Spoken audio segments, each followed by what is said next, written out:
ఆశీస్సులతో నిన్న రాజ్యసభ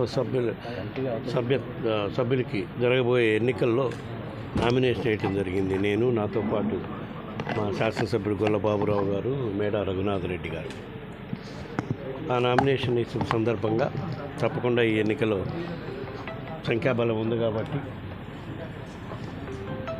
మిగతా పార్టీల వాళ్ళు ఏ విధమైన ఇచ్చేయాలనుకున్నా కూడా అంత సంఖ్యాబలం అనుకోవాలి రాలేరు కాబట్టి గెలుపు తథ్యంగా గెలుస్తాం. అది రాబోయే 2 రోజుల్లోనే తెలుస్తుందని కూడా భావిస్తున్నాం.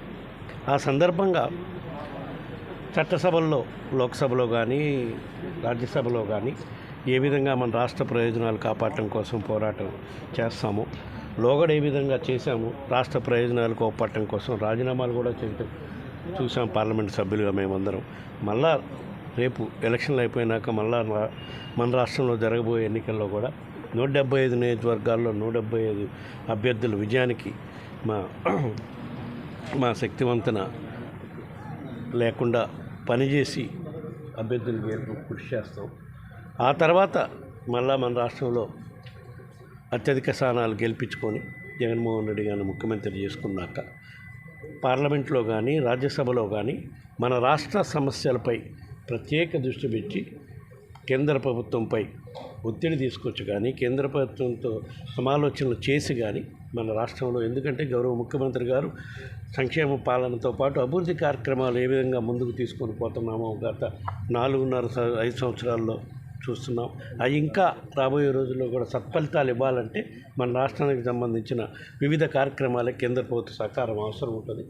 అందులో భాగంగా విభజన హామీలు అమలు చేసేదానికి కానివ్వండి, రైల్వే జోన్ విషయంలో కానీ, రైల్వే జోన్ విషయం అయితే ల్యాండ్ అలాట్ చేయడం కూడా అయిపోయింది, దాని కార్యక్రమాలు మొదలుపెట్టే దాంట్లో కానివ్వండి, అన్ని విభజన సమస్యలపై పోరాటం చేయడానికి రాజ్యసభ సభ్యులుగా మేము, లోక్సభ సభ్యులు కూడా తప్పకుండా కృషి చేస్తారు. అందులో భాగంగా విభజన 2014 విభజన జరిగినప్పుడు రాజధానిగా, ఉమ్మడి రాజధానిగా 10 సంవత్సరాలు హైదరాబాదును పెట్టారు. కానీ ఈ 10 సంవత్సరాల్లో గత ప్రభుత్వం రాజధాని నిర్మాణం చేయలేకపోయింది, కేవలం తాత్కాలిక నిర్మాణం చేసింది.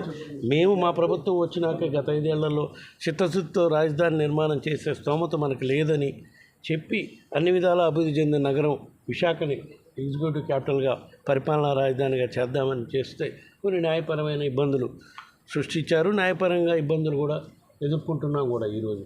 సో అవన్నీ అధిగమించిన దాకా కంబైన్డ్ రాజధానిగా హైదరాబాద్ను కంటిన్యూ చేయాలని మా ఆలోచన. దీనిపై మా పార్టీ అధ్యక్షుడితో, పార్టీ నాయకులతో చర్చించుకొని ఎలక్షన్లు అయిపోయినాక దీనిపై ఒక వివరణ కూడా ఇవ్వటం జరుగుతుంది.